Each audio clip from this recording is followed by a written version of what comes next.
Assalamualaikum warahmatullahi wabarakatuh. Nama saya Trisma. Saat ini saya sebagai mahasiswi. Selain itu, saya juga bekerja di perusahaan perdagangan dan manufaktur yang berfokus pada penyediaan produk kimia. Sudah 5 tahun saya bekerja di perusahaan ini sebagai account receivable.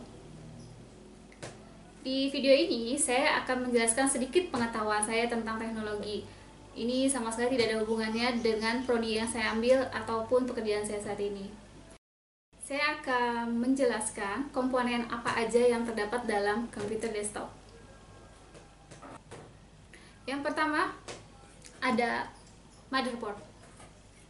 Di dalam motherboard terdapat banyak sekali komponen input dan output.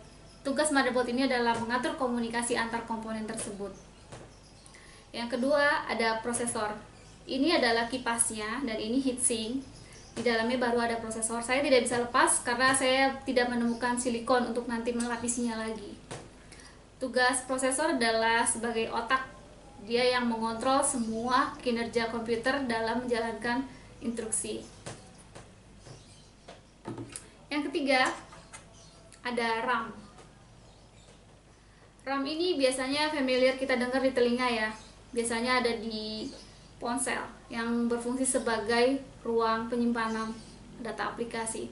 Tapi RAM di sini itu perannya sebagai kecepatan akses dalam menjalankan aplikasi atau mengirim data. Kecepatan sebuah komputer itu tergantung pada RAM. Yang keempat, ada hard disk.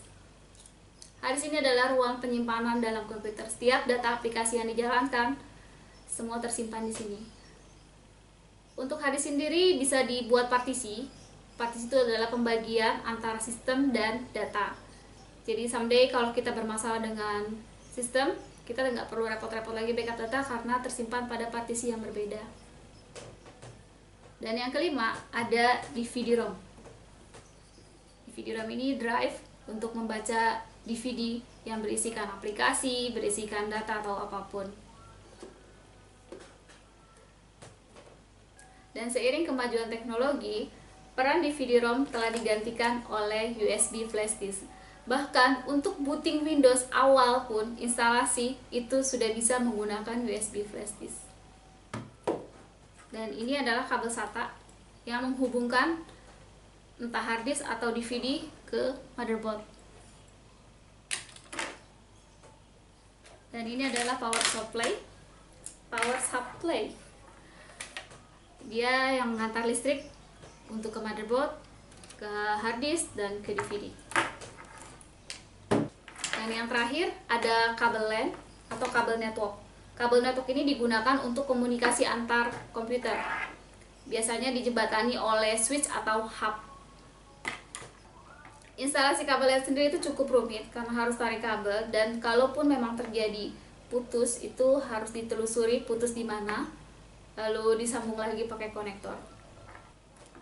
Seiring kemajuan teknologi, peran DVD-ROM dan peran kabel LAN ini telah tergantikan oleh USB flash disk dan wireless LAN berbentuk USB.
Selain pengetahuan saya tentang hardware tadi, saya juga pernah mengikuti training yang diadakan oleh Microsoft.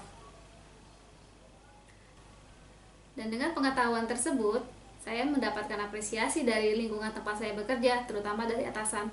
Karena saya bisa menjadi problem solving untuk masalah-masalah kecil, seperti masalah koneksi, masalah jaringan, masalah komputer. Jadi tidak ada salahnya kalau kita terus belajar, terus mencari pengalaman, setidaknya untuk diri sendiri. Terima kasih sudah menonton dan terima kasih untuk like-nya. Wassalamualaikum warahmatullahi wabarakatuh.